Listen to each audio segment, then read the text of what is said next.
Hello, everybody, and welcome to this evening's event at Milton Keynes Literary Festival. It is lovely to have you here, and thank you for those of you who've stayed on or been with us already. This is our fifth event for MK Lit Fest, and we're having a brilliant festival so far, so we're delighted to have you with us. Um, I'm got some brief housekeeping before I hand over to Rob Gifford to introduce tonight's event with Geoff Andrews. Litfest is made possible by the Centre MK, Milton Keynes City Council, our lovely hosts here today, Waterstones, MK Libraries, Community Learning, and our parent organisation, Arts Gateway, to all of whom we are very grateful. And we have some brilliant volunteers. You'll have seen them around handing out wine and generally being great. And our lovely tech team who make it all happen. We are live streaming this event, so hello to everybody watching at home. It's great to have you with us. And just to let you know, there'll be some photography this evening. So if anybody doesn't want to appear in any photos, just let me know. Thank you. So now I'm going to hand over to Rob. Thank you. Thank you very much, Flora. This is the kind of gig I like, where I don't have to do anything. It's a delight to see you. You're here tonight to hear about this book, which is Radicals, the Working Classes and the Making of Modern Britain, written by Geoff, who I just quickly remind myself actually spent most of his time in adult education teaching for Oxford University's Department of Account, now do we? Because actually the Open University is where he really was. So, ladies and gentlemen, please give a round of applause to Geoff Andrews. He's going to speak for about 30 minutes. You're going to ask the questions, but I've got some up my sleeve if you haven't. Geoff Andrews.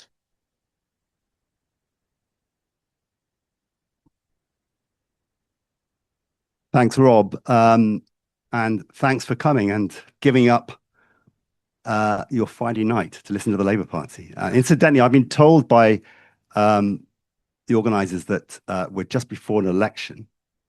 So I need to be careful what I say, apparently. But I'm not a member of the Labour Party. I know Rob is. So I'm not expecting to make a partisan point. I have a lot to say about the Labour Party, but not necessarily favourable, some favourable, perhaps, but less so.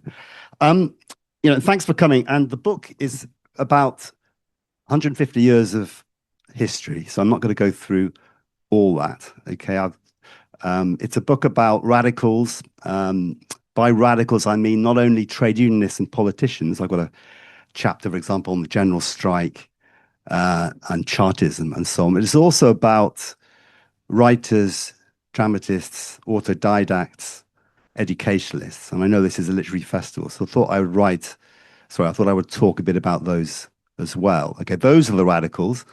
Not among the radicals, I don't know if this will surprise anybody, special advisors, spin doctors, Peter Mandelson, press secretaries, and so on. And I say that because recent polls have suggested the Labour Party, sorry, Rob, saying this, the Labour Party is now the party of managers and professionals. Even one poll saying that it was the one that was more, that had more support from the privately educated. And obviously, in fact, recently, members of the cabinet have described themselves as the most working class Labour cabinet. And even, appropriately on April Fool's Day, the 1st of April, the Labour government, the Labour Party itself, put out a statement saying it was the most working class government in history, in UK history. I still want to say how utterly ridiculous that claim is, okay? We can think of, all kinds of Labour leaders who were mill hands, foundry workers. Margaret Bonfield, the first woman member of the cabinet, was a shop worker, left school, I think a 10th of 11th children. The foreign secretary in the post-war period, Ernest Bevin, was a lorry driver. The person who gave us the National Health Service was a former miner from Tredegar. And so, there is this history. And I think one of the problems, and I would argue that the Labour Party is now in existential crisis. I mean, maybe strong words, not going to disappear overnight. But one sign of an existential crisis, that is to say, not knowing what you stand for, what you believe in, who you represent, I think is not knowing your own history. And I think the book is partly, hopefully, a kind of reminder of a radical history. So those are my radicals. Just to say that the book is partly about what I would describe as hidden radicals. For example, the autodidact in the first chapter, somebody, Thomas Wright, who wrote under a pseudonym with no existing photograph. I've tried to reclaim him. I would also say the working class writers in the interwar period who influenced George Orwell, turned him into a socialist. They're forgotten radicals, hidden radicals. Forgotten radicals, I would include among them the early pioneers of the Open University, the feminists of the 1970s, the women's liberation movement. And the book also, I would say probably more contentiously, is about what I call mythical radicalism. And I take issue with, you might want to argue this with me, take issue with the ragged trouser philanthropists as the Bible of British socialists, which included not only people from the Marxist left, but also surprised to find a photo shoot of the 1997 New Labour cabinet holding the book up. Anyway, I would say that that book is actually out of kilter with the mainstream of British Labour radicalism. Okay, so that's what. So I thought that there were two themes of British radicalism. Trying to think about how to go through 150. How am I going to condense 150 years of history into a 30-minute talk? And I thought I would focus on two themes of British working class radicalism. The first one is this view that there is a privileged, undeserved elite, governing elite, whose rule is at the expense of the prospects and aspirations of working people, broadly defined. That's the first theme I want to talk about. And the second theme is the view is really that really crucial part of Labour's radicalism is its nonconformism, and not just nonconformist religion, which is obviously very important, but also nonconformism which is skeptical towards orthodoxies. There's free thinking in many ways. That is also in pursuit of what I'd call in some ways intellectual freedom, and has a quite robust sense of independence. Now, I would say those two themes, working class radicalism, still important, but arguably something else we might want to discuss, that ground seems to be taken by the populists in very crude ways, admittedly. In other words, it's the populists now who talk about an elite and contrast this elite, with the virtuous people and so on. And also who seem to make the running on questions of nonconformism and free speech and so on. So those are two themes I want to talk about. And I think you could find them in two important working class movements. I'm not going to talk much about these, but Chartism, for example, and obviously this is a chart of a democratic reform, universal suffrage, equal constituencies, secret ballot, payment of MPs, annual parliaments. We haven't had that, but we had most of the others. But it was a bit more than that as well. And it was, and if you read, some of the Chartists, Lovett, for example, he's talking about, how is it this idle privileged elite is able to rule in this way? And it's very critical, actually, what now might be called the spin doctors, the Peter Mandelsons of the 1830s, the way they operated. And I think you see also in Chartism a sense of independence, working class independence, in the Chartist education initiatives, for example, or in the land reform campaigns, 5 Chartist settlements. I was talking about one, I was at the Gloucester History Festival last week, and I was talking about Sniggs End as one of the Chartist settlements, another one in Oxford. Also a sign of independence. And those themes are not necessarily socialist ones, and they could be aligned with socialist principles of radicalism, but they're not reduced. They predated socialism, because, in the 19th century, there weren't many socialists. They were mainly middle class in many ways. But, they could be aligned, and I would say could easily be aligned with what and again, something you might want to argue with me, what I think is the strongest strand of Labour Party socialism, in my view, is an ethical socialism. Now, broadly defined, from Christian socialism, R.H. Tawney, a lot about Tawney in the book, to, I would say, maybe a Naram Bevan, who's an interesting mix of sort of homemade Marxism and ethical socialism. Jenny Lee, another one I would put in this category. Even some of the New Left. Among feminists, Sheila Rowbottom was influenced a lot by Edward Carpenter, who was a kind of ethical socialist. Obviously, William Morris and John Ruskin. And so I think the ethical socialist strand is the one that fits most closely with working class radicalism. Now, of course, the Labour Party wasn't founded as a socialist party, founded by the trade unions. I would say that it was more proletarian, more working class in composition than European counterparts, but less socialist in doctrine, if you see what I mean. So, but nevertheless radical. And also, I think, true that there was a stronger commitment to democratic parliamentary politics in Britain than in other countries. I suppose, and what I'm saying is helps to explain in some ways why the British tradition stands out from other traditions, social traditions, why 1848, for example, wasn't so revolutionary in Britain, and maybe why 1968, I'm going to talk about this a bit later, wasn't as radical as it was in other parts of Europe. And I think this is the centenary of the general strike. So next week, whatever it is, where are we, more or less? General strike started for 9 days. Obviously, the only general strike really properly defined in British history. And it was a failed strike, a sense of betrayal at the end of the strike, with the miners whose poor conditions, wages were the reason for the strike, supported by the Trade Union Congress, had to go back, lost their jobs in many cases, were victimized. But nevertheless, I think it's what I describe in the book as a condition of England moment, a kind of state of the nation moment, because the BBC was just starting at this time and had the difficult task of trying to be neutral between the contending sides. Incidentally, when people talk about the class politics of the general strike, I would say that there was as much class politics on the right, on the left. If you read the speeches of Churchill, member of the cabinet, and all the politics around the Red Scare and so on. I think that, and of course the other thing was, I was reading, there's a new book by David Torrance on the general strike, very interesting book. And he starts off by describing what it was like under lockdown. And he says, you know, when people had no traffic, no transport on the streets. And he said the general strike started a bit like that. This sense, it's like as a new normal, as we used to say at that time. And of course, a lot of jobs done by working class people were for a while taken on by middle class people. They were, in a sense of a sort of playful role, jobs they never would have dreamed of taking on. And I think it was a lens on the class divisions of the 1920s, and a contrast of rival patriotisms. On the one hand,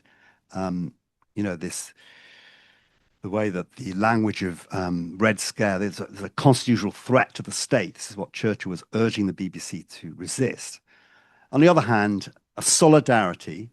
And indeed, one of the interesting things about the strike is that if different parts of the UK, South Wales, north of England, the West Country, they had this capacity for self-organization, but expressed in very different ways. It's kind of very interesting. So the Organisation of Maintenance Supplies, this organisation is set up before the strike to keep the country moving, had a large presence in some areas, but was absent, for example, in South Wales when Aaron Bevan was learning to be an activist and so on. So I think those themes of radicalism are present, evident again in this strike, as they were, of course, 6 years later in the last miners' strike, another strike that eventually lost, but had expressions of radicalism, which did have some lasting effect, even if not for jobs, but in other ways. I said before that I wanted to talk about the cultural traditions. So I'm going to talk a bit more about that, but happy to talk about general strike or Chartism in the discussion. If the 1920s was, well, my first chapter in the book is about a hidden radical, literally hidden radical, because I spent a few years ago a fruitless couple of hours trying to find his grave in the Brockley and Ladywell cemeteries.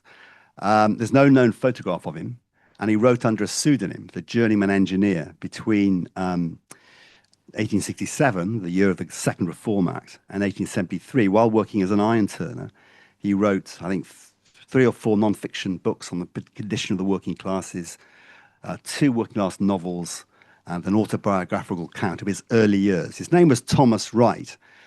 In the later part of his life, by which time he'd become a school board visitor after the 1870 Education Act, he was writing about poverty, became a advisor of the Charles Booth study. Now, at the time, he was well known among the middle classes. He was published in the journals of the day, the Pall Mall Gazette and other things, rather patronizingly. He was never part of their literary salon, but he was bringing knowledge to the middle classes about the conditions of the working classes in England.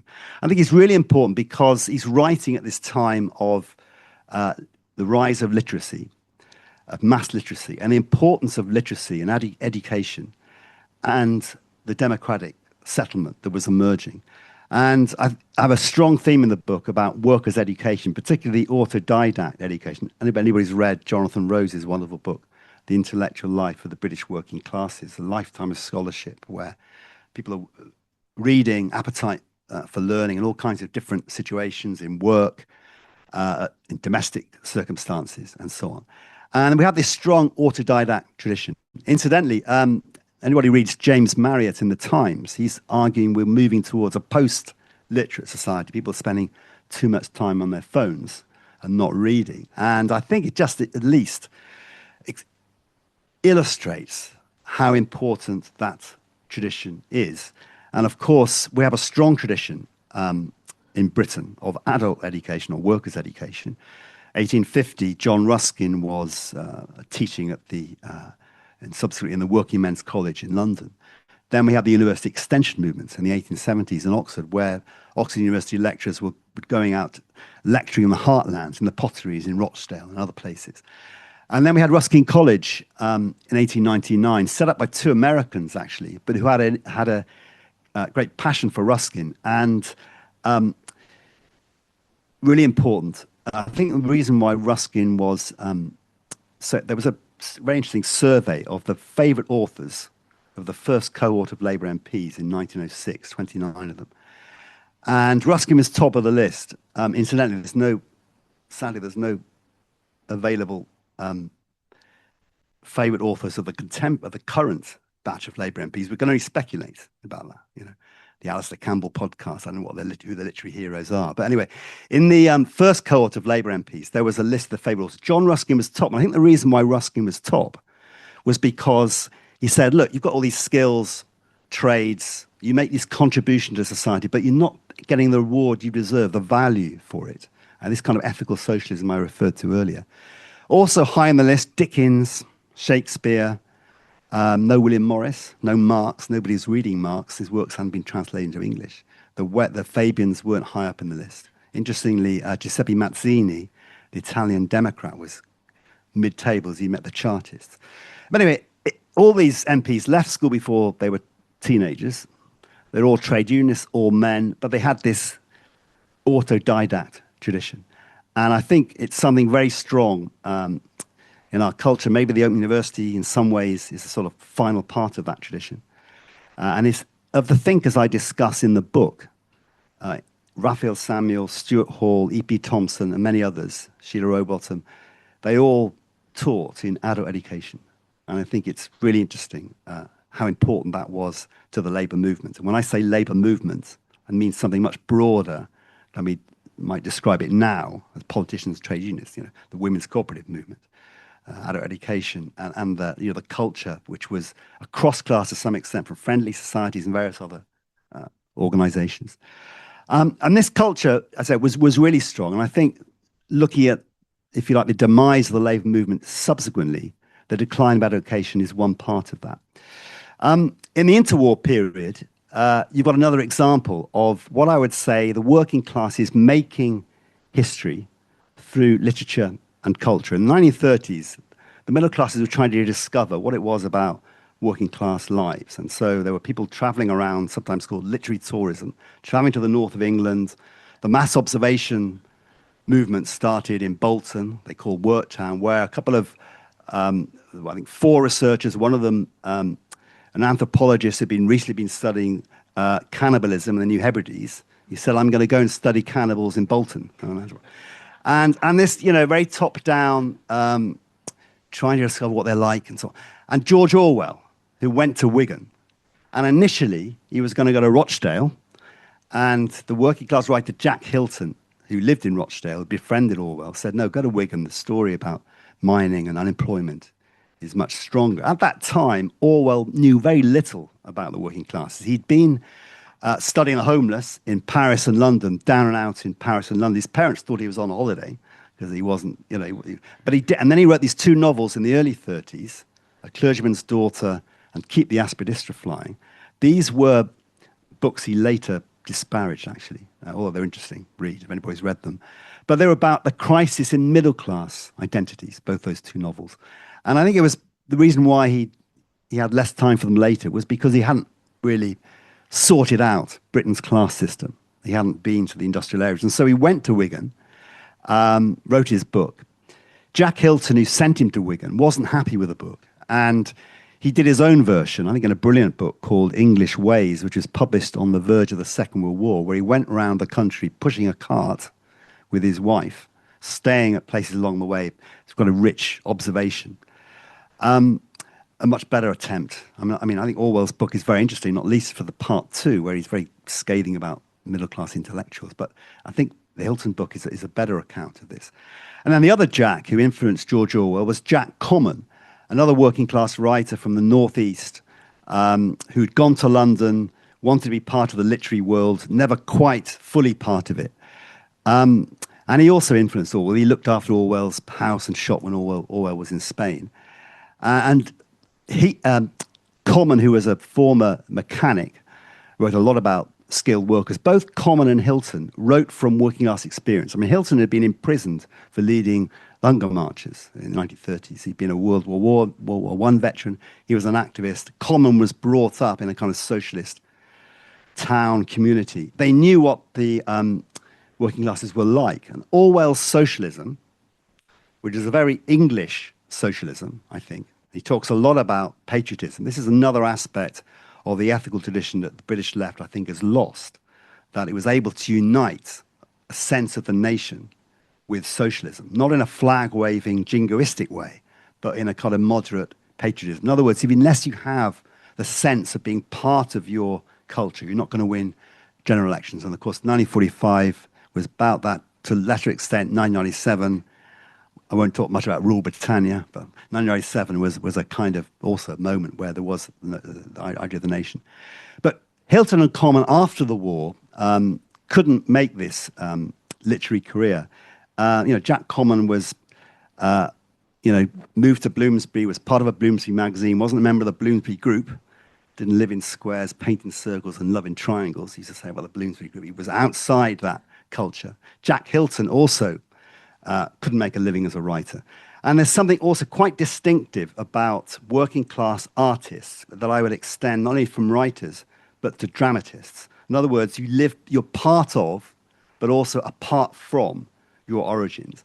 And anybody's read Lindsay Hanley's book, Respectable, much more recent account, brought up the council estates of Birmingham, wanting to be a writer, not sure about how to go about it. I think you had Kit Duvall talking about the experience of being a working class writer recently, my colleague Dan Taylor. And so this problem of a divided life carried on. And it was the same for dramatists. For Sheila Delaney at the end of the 1950s, and writing a play, A Taste of Honey, bringing to life experiences that were not yet known by the nation in many ways, certainly by the middle classes anyway, about issues of class, race, gender, sexuality, and so on. Dennis Potter from the miners' community of the Forest of Dean had this troubled life becoming an artist, going to Oxford. In his early plays, he was also a Labour Party candidate in 1964. In his early plays, the plays of Nigel Barton, you can see goes back to his mining community, not quite part of that tradition, struggling to move away from it because of his literary career, but having a loyalty to it at the same time, sort of conflict of loyalties. And I think this is something that does face working class artists. And I think the 1960s brought out a lot of these tensions. Bill Norton, for example, who was the dramatist responsible for Alfie, you might know the Michael Caine film Alfie, was one of the original mass observation respondents in Bolton. In other words, he'd been driving on them around, the observers and the interviewers. He'd been one of the respondents. Now, in the 60s, he himself is a dramatist, a writer. And you know, it's interesting how that, you know, that journey. And the 60s were, I think, where these tensions came out. And I think we owe a lot to that time. The New Left, for example, in its early phase, first New Left, I write quite a bit about that period, which was a kind of generational change. I'm not talking about 68, but the kind of the New Left that came out of 1956, Raphael Samuel and Stuart Hall, were partly writing about cultural change and generational changes, quite significant, I think. And of course, the Open University, and yesterday was the Charter Day, I think, the 1969 Charter set up by Jenny Lee. I noticed that at last there's a statue outside Milton Keynes Station. Like the train's a bit late. I mean, she died in 1988. Maybe, you know, being put there earlier would have given us more inspiration on the way to the course team meetings, you know. But she had a battle with the Labour cabinet, you know, because Tony Crossland wanted comprehensives and polytechnics, and she had, you know, Harold Wilson, who claims it was his idea, of course, supported her, but she had to fight for it. She had to fight against snooty vice chancellors who were saying, you know, what is this? What is this university? It's not a real university. She benefited from a very enlightened vice chancellor, Walter Perry, who had to talent spot because academics in existing universities weren't prepared to take the risk. And so we had all this interesting group, you know, victims of McCarthyism. The first professor of arts was Arnold Kettle, a communist intellectual whose movements MI5 were monitoring. I used to write about the Cambridge spies, and his friendships with James Klugeman, for example, were evident. And indeed, I'm sure when he was appointed, the MI5 would have spoken to the OU about him. The first professor of history of art was a protege of Anthony Blunt at the Courtauld Institute. And there were various other people who came, interesting backgrounds, who'd lost their jobs in the US, or radical scientists like Mike Pence and others. And this interesting mixture, or people who wanted to be part of an experiment, this very interesting mixture. And of course, the BBC relationship was crucial. The University of the Air, as it was, and some of you, I'm sure, have seen may have been part of these late night BBC programs. Not all kipper ties and sandals, actually quite slickly presented, because there were no auto cues in those days we have now. And the BBC relationship is really crucial. And Perry, or if it was Perry or Jenny Lee, very shrewd acquisition as the first director of the OU broadcasting was Peter Montagnan, who'd directed the Kenneth Clark Civilization series. Was very popular at the time, BBC. And he brought in interesting mix of BBC producers who actually didn't do much producing, but were intellectuals and critics in their own right, one of whom I write about in the book, Alistair Clare, who was at Oxford. It was regarded as the next brightest thing after Isaiah Berlin. Did brilliantly at Oxford. Didn't want to be an academic. Became a novelist, a singer-songwriter, a TV presenter, a columnist on The Guardian and The Listener, and presented, I think, I don't know, 30 or 40 Open University arts programs from philosophy to music. And I think he was an example of the kind of people that the OU attracted at that time, a radical experiment. I would say, okay, not a working class institution, but you know, recruited people from all classes, including working classes, but fitted into this British radical tradition, kind of non-conformist in its own way, and challenging the idea that education was for the privileged few. And I think that tradition, obviously, we have in Milton Keynes is very strong. Sadly, Alistair Clare, I mean, he had a sad end to his life because Montagnan recruited him for one of the first Channel 4 series, which was the first time they had cameras in China, first-hand insight into China. And Alistair did a book to accompany the series. Felt for some reason, he was a sort of restless perfectionist, sort of restless intellectual perfectionist, and he felt his work wasn't up to standard. I mean, I'm sure it was. And he sadly took his own life, part of this depression in his late 40s. But he's somebody I think we ought to remember as part of this tradition. And then, of course, in the same period, in the late 60s, we think about May 68 as a radical moment in Europe. In Britain, again, fewer student revolts. The most significant event in the spring 1968 was a strike at Ford's Dagenham by women machinists for equal pay, equal grading. And you may have seen there have been films made about this event. And it was very significant. It was one of the few strikes at that time run by women after the Cradley Heath in 1910 and the Match Girls strike before. But very significant because it managed to reach a convergence with the new left, the growth of feminism at the same time. People like Sheila Rowbottom, who were telling the left had to change. And it's very interesting to me that the first Women's Liberation Movement conference in 1970 was held at Ruskin College, the college of the Labour movement, the college set up by these two Americans, the college I was a student at in the 1980s. And it came out of a history workshop event. A history workshop was set up as a History from Below initiative by Raphael Samuel, following on from E.P. Thompson's famous book, The Making the English Working Class, History from Below. And people at this event said, women have been hidden from history.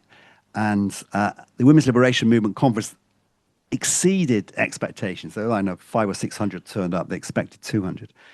And that was a challenge to the male trade unionists of the college.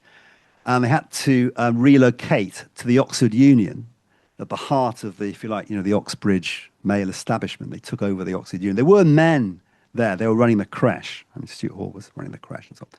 But it was, quite life-changing in its own way. And I think that convergence was really important. I would say that the women's liberation movement, feminism, was the most significant social movement we've had in modern times for the pragmatic legal changes that happened afterwards and for changing social attitudes. If you look at attitudinal surveys, they've changed a lot in that period. It doesn't mean more can't be done. I mean, it's about time Labour had a woman leader. Everybody else has had one, including the Farage party in the past. But I think has been the most significant social movement. And I think, again, it fits into this this radical British working class radicalism. I'll just end before we, talk a bit more between us. I'm interested to get your views. That Raphael Samuel was my tutor, very influential on my ideas in the 1980s. He died 30 years ago. He had a different view of history, of historians. He thought that history was not a professional subject. It was an activity. It involved all kinds of people. It could include ballads and songs, and include the British Museum scribes of the 19th century, what we now call amateur historians, or what he called worker historians at Ruskin. And I think if he was here, I mean, his work approach generally was to make an intervention, as we used to say, and he'd write a letter to the Guardian, and that would become an article or a book and so on. But if he was here, he would look at the Labour Party now, and he would wonder what's happened to. Nobody talks about class anymore. Why has it become the party of managers and professionals? And one sign that Labour has this existential crisis, and in 2 weeks we're going to see in Wales, in the Senedd, the Labour Party been running Wales before the Senedd, for 100 years. The last time Labour wasn't running Wales, Conan Doyle was writing about Sherlock Holmes. I mean, that's how far back it was. And, the country of Anar and Bevan, in my view, probably the most radical side of the British socialist tradition in the Labour Party, in my view. Very interesting, of course, that he introduced the National Health Service, and his partner, Jenny Lee, gave us the Open University too, the kind of long-standing Labour successes. And if Raphael Samuel was here, he said, look, the Labour Party doesn't know its own history. It's in crisis. Thank you.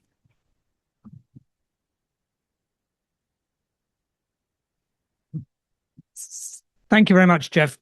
You may be surprised to know that I probably have the collected works of Raphael Samuel on the shelf. And your book is one of those books that makes people go, I've got that somewhere.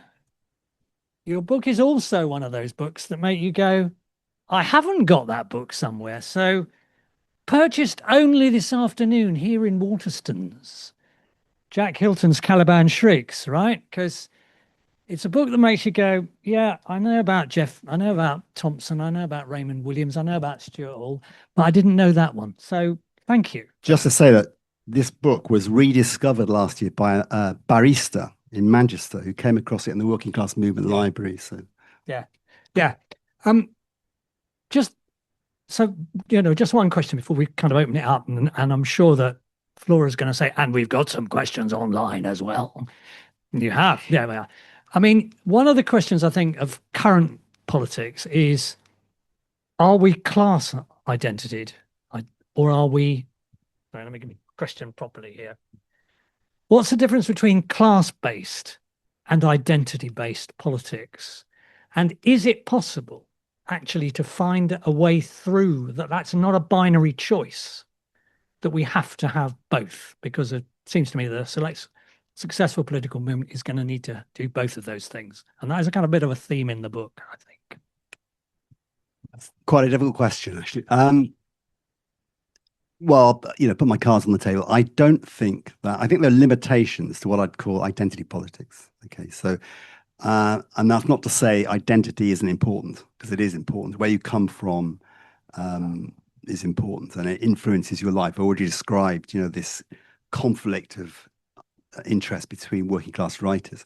But I think there's a danger of looking at everything through a single lens, and you don't get the whole picture. And I think for all kinds of reasons, the Labour movement has been white male dominated, whatever. You have to have a project. I mean, one of the other things about, I'm slightly avoiding this question a bit, but one of the other things about the British radical tradition, it wasn't all about the working classes. It was about an historical alliance between the working classes and a progressive middle class. That's what it was. And obviously, I'm making the point that working classes are part of this tradition. And adult education, actually a very good example of that. And R.H. Tawney, who is covered quite a bit in the book, and helped us set up, Mansbury was the founder of the Workers' Education Association, but he was a key figure in this. Taught his tutorial classes in Rochdale, the Potteries and elsewhere, and he learned from his students, and that influenced his thought. And I think there's a different relationship now, for whatever reason, between progressive middle classes and the working class. There's some disjuncture that's gone on, which the populists have exploited. Now, until you find a different way of expressing that anger and rejection, if you want, I don't like to reduce everything to identity politics, but I suppose you could argue there's a kind of working class identity politics going on, if you want to say that. I'd rather avoid that term. But unless you get over that, for example, we have lots of, EDI things at the OU. Class is not there, I have to say. I mean, they use different terms like different demographics and things like that. But class is missing now, so that tells you. But the solution is not to just include class. We need a different a way of approaching that, and it's not just about legal changes, important as they are. It's about changing attitudes, and that can only be done through debate and discussion. And somewhere along the line, the Labour Party has got to recover its traditional support. That support has changed. There aren't the car workers as much, but there are. Where are the care workers in Labour's government cabinet? The similar proportion of Labour's cabinet who are dominated by what I call professional politicians. Previously, there were. I mean, for example, at the end of when the 1945 Labour government were elected, similar proportion to the ones that we now have of professional workers were people who either taught or studied with the Workers' Education Association. So that's a kind of shift. And if you get broader occupational diversity, and I would also include broader middle class occupations, not just worker, you'll get more experiences, more knowledge, but also more independent-minded politicians. And I think another aspect of this, why the Labour Party and other political activists are not held in such high regard, is that they seem to toe the line They're not seen to be independent minded. They're not up to scratch. And I think this is something else that they really need to recover. That, you know, that politicians can think for themselves. They're not merely reflecting a party position. I don't think the British radical tradition likes orthodoxy. That used to be a very progressive idea. The Open University, adult education, challenging orthodoxies, what Orwell called smelly little orthodoxies. And now it seems that very often they're, rightly or wrongly, identified with these orthodoxies. And I think it's got to recover that. I don't want us to get too hooked into the Labour Party, because there's probably about 4 members in the room anyway. But I'm not a member of the Labour Party. But I do want to come back to the adult education question, because I think that's really, really important. But Flora. Yeah. A question from Neil from online. With the rise of AI and the likelihood of job losses, how do you see the working class developing? Okay, I'm going to, because that is a question I had as well, actually, in that kind of territory, which is, you know, today, what is today's working class is the question.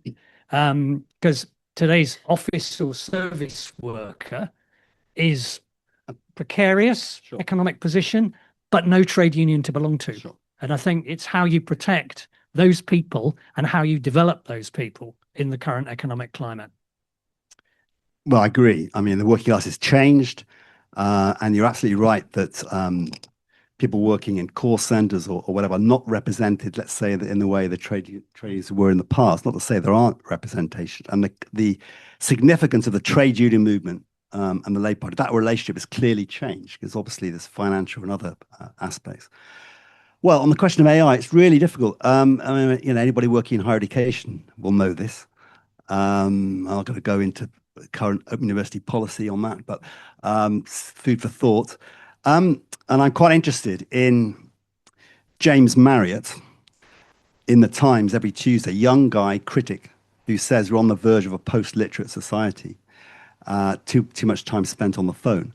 It doesn't mean you have to not engage with these generational changes, but I think you know, if the working classes are going to be properly valued, first of all, need to do something about the housing crisis. And actually, Labour governments in the past have been good on that. The first Labour government, radical minister, municipal housing, you know, Aaron Bevan was housing and health, and that was all part of, I mean, Labour's rebuilding has always been part of the Labour movement tradition, rebuilding. So they've lost that. And they have to give skills for this new generation of workers. I mean, it's very difficult in higher education because the adult education tradition wasn't this vocational utilitarian tradition. It was about getting an education for rounded knowledge, and this will make you a better citizen. I'm sort of paraphrasing, and you know that was, and you know the value of, and that's still very important. And last night I was giving a talk in Nantwich in Cheshire, and an independent bookshop, and again they had a regular series. It was right in the middle of the town, High Street. They had their regulars coming, a bit like this, and the mayor comes in for his coffee, and you could see how important literacy was for the public. It's not some, you know, old-fashioned thing that's going to wear, you know, it's still very important. And I think skills and knowledge, you know, obviously really crucial, but also don't patronize working people. That's the other thing I would say. I do think higher education these days, you know, if I was there now, I left school when I failed 11 plus, left school at 16. I went to a secondary modern school where I was taught woodwork, metalwork, and other things, which put me off DIY for life. I mean, only good reason. But anyway, and then I, you know, went to Ruskin. I did an Open University course actually before I went to Ruskin, the one that the Thatcher government tried to close down. Too much Marxism in it. I thought there wasn't enough Marxism in it at the time. But Mrs. Thatcher was a supporter of the OU. I mean, the other thing we should say about the OU, of course, was that in 1970 they had a Tory government and its future was threatened. But Mrs. Thatcher was one of the few Tories who supported it, and that was probably quite important. Sorry, I think there's a question from the audience. Yes, please. Thank you so much, Geoff. Really fascinating, and I've learned a lot. And like you, I think I want to read more books now than I do. So yeah, thank you. I think my question is really just sort of reflecting, and I think it's more reflective. I like the fact that you're touching on the cultural aspects and the traditions. So when you look back, what would you say has been lost in the transition? I think it would be really interesting just to see what you think as a collective has been lost? Well, one, just coming back to you earlier, maybe I'll answer your question properly about identity, is that one problem of looking at the work, and I think the left is almost as much to blame in some ways, a working class history, is that important as strikes, protests, trade unions are, that is not the only contribution that the working class has made. This is the kind of argument in the book, important as that is. Not reducing individuals just to their life and working patterns and their struggles, important as they are. In other words, that in culture, in education, in drama, they also left their mark. And I think it's really important to recognize that. Otherwise, you end up, and I think this is one of the problems of identity, that you end up reducing their experience to their situation in the workplace and not recognizing these other contributions. I think it's really important. Yes, please. Microphone's coming for the people that... I was just thinking, how do you maintain this radicalism? Because we all educate our children, we want them to have a better education, we want them to move on. If I'm getting you right, you're saying you've got to have that connection between existing politicians who've come up, but they're all going to send, a lot of them send their children to, they're going to end up getting higher education, private education, some of them. How do you keep that radicalism going? How do you maintain? You're almost saying you need to maintain your working class, but this class system, I came from I like you, 15, secondary modern, council estate all my life until we saved up and bought a house and moved out of London. That's how things go. How do you keep this? Where are they, those working classes? Yeah, well, I think, first of all, it's a British radicalism, so it's very moderate and so on. But if you look at, it's very interesting, look at attitudinal surveys. They show the British population actually is quite liberal-minded. So there have been some changes, a whole range of questions. I mean, if you go up in Britain in the 70s and 80s, and think of the racism and things that go on. We don't have that anymore. We don't have the same level. We do have. I'm not saying we've eradicated it, but it's quite a different. It's quite a different society in many ways, and that is social change of taking place. I think. On the question of, I think there is a problem for political parties and how you go beyond, the kind of, with all respect to Rob's work in the Labour Party, how you go beyond. The general activists. I don't know. We've never had primaries as they have in the US, but some way of reconnecting with the public, I think, is really, really important. But also, look at organizations, what we used to call civil society, sports organizations, tenants associations, all kinds of sensible, intelligent people involved in this. And yet, a politician's not up to the mark, it seems. So I don't think it's, it's some radical departure. I think to some extent it's already there, but it's not reflected in politics. I think your point is really interesting because I keep remembering Neil Kinnock's comment about being the first Kinnock in 1,000 years to go to university. Sorry, there's a gentleman at the back there. Forgive me waving my stick at you, sir. It's nothing personal. You mentioned about less independent thinking in the Labour Party, and I personally think it goes for Parliament in general. And how much do you think that the party whips and whip leadership and even party funding affecting the whips actually impacts politics now compared to 50, 60 years ago? Good question. And it's a problem for the whips. It's also a problem, as I said, for professional politicians. Now, we still talk about Peter Mandelson. I mean, someone was complaining about Peter Mandelson 30 years ago, And yes, I think that's it's a real problem, professionalization of politics, and I think the public know this. This is what is frustrating. I don't think you can pull wool over the eyes of the public. They know that politicians got a really low esteem now. 20 years ago, I was writing about Silvio Berlusconi in Italy. He was the first populist in Western Europe, and now everybody's a populist. It seems. And he entered politics by sending a video message to his own TV channel and announcing he was standing. And of course, he also owned AC Milan and various other, and Trump similarly. But the political system in Italy had floundered. So the ruling party, the Christian Democrats, had fallen almost overnight with this corruption scandal, and the Communist Party was the second party, had declined after the Berlin Wall and so on. So it fed into that vacuum. And I think it's a vacuum that populists seek. And I think, sadly, in our own British way, we're in that vacuum at the moment. And you can see, I mean, Labour has a majority, yet it seems to have no clarity what it stands for, who it represents, it seems to me anyway. So, good point. Flora, I think there's another one from online. There is. The social forces that birthed the Labour Party, industrialisation, move to cities, slum housing, employment practice, progressive thinking philosophy, lack of welfare and so on, were in part at least of their time. Given the forces today, environment, insecure employment and casualisation of labour, the impact of tech and so on, what kind of politics are they likely to birth? And he sent that in online. She sent that in online. Blimey. Now to answer that. Well, deindustrialization, I mean, there's a lot of debate about that and what we do with that. I suppose one way of answering that or avoiding it would be to say the alternatives, is Labour able to address those issues on its own, particularly questions, for example, of the environment? And if we've got a five-party political system, as it seems is emerging, for example, in Wales, where they have a different electoral system now, PR system, it's likely to be Plaid Cymru plus the Greens plus Labour in a very disputatious, I think, alliance with Reform in its ideal position of criticising from the outside. So there will have to be some, so whether one party can answer the question, whether one party can achieve all that on its own, I'm not sure.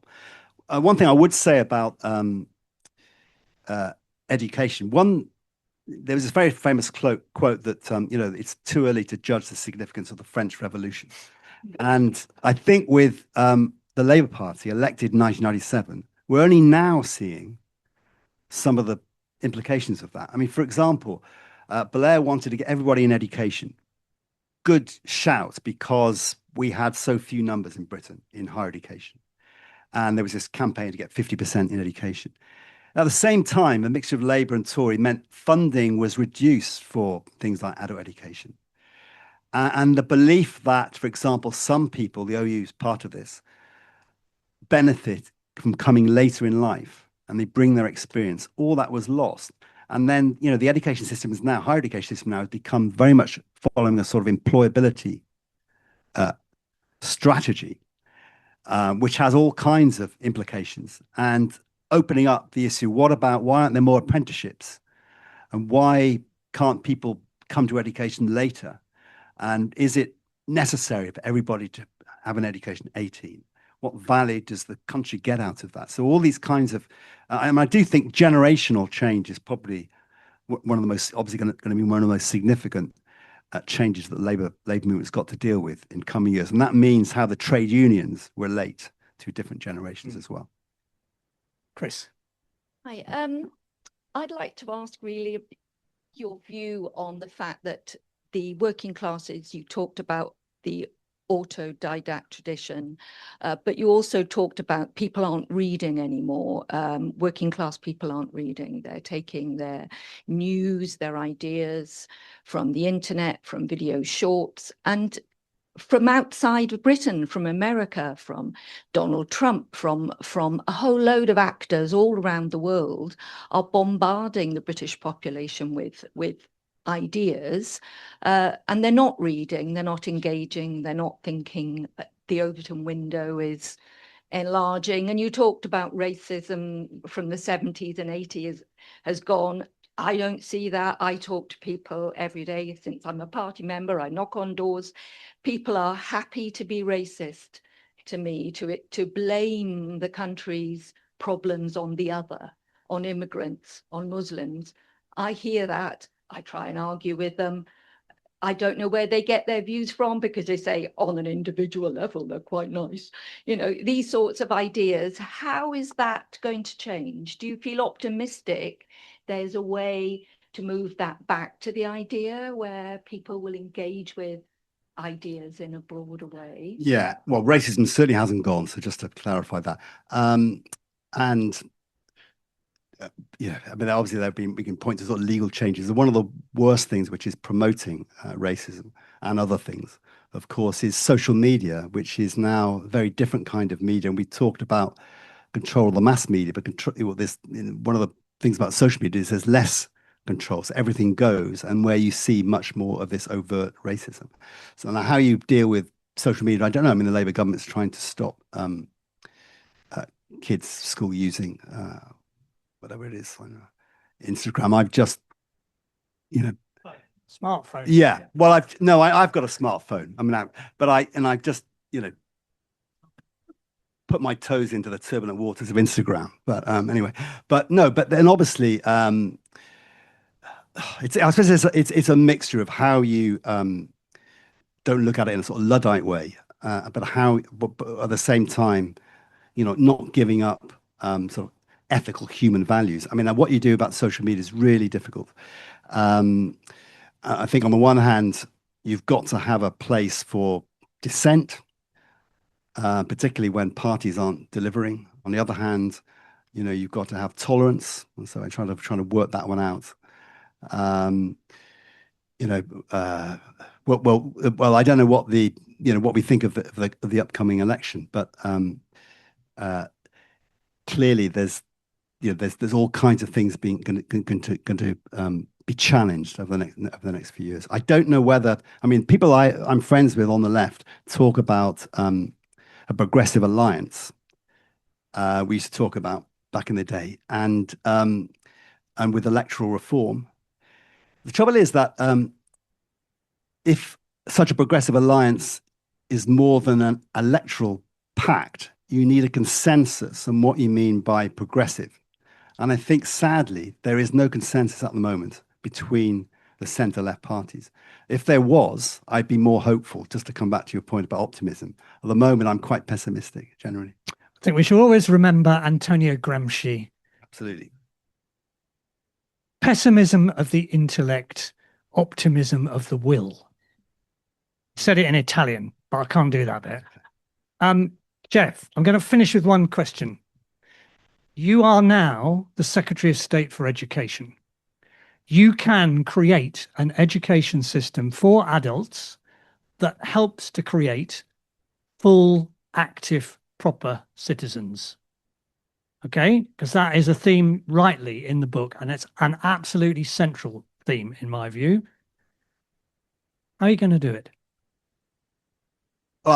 I bring back Open University summer schools, actually.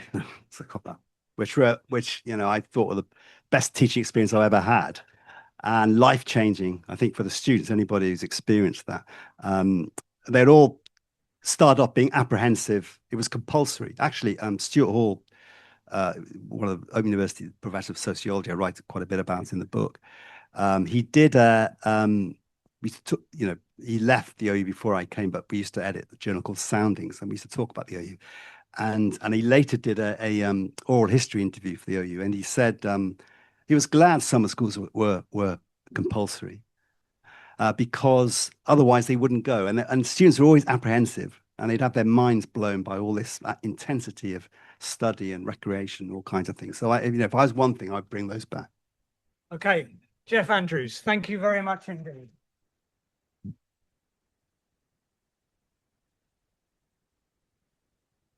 Thank you very much, Geoff. Thank you, Rob, for some insightful questions, getting us off the mark there. That was brilliant.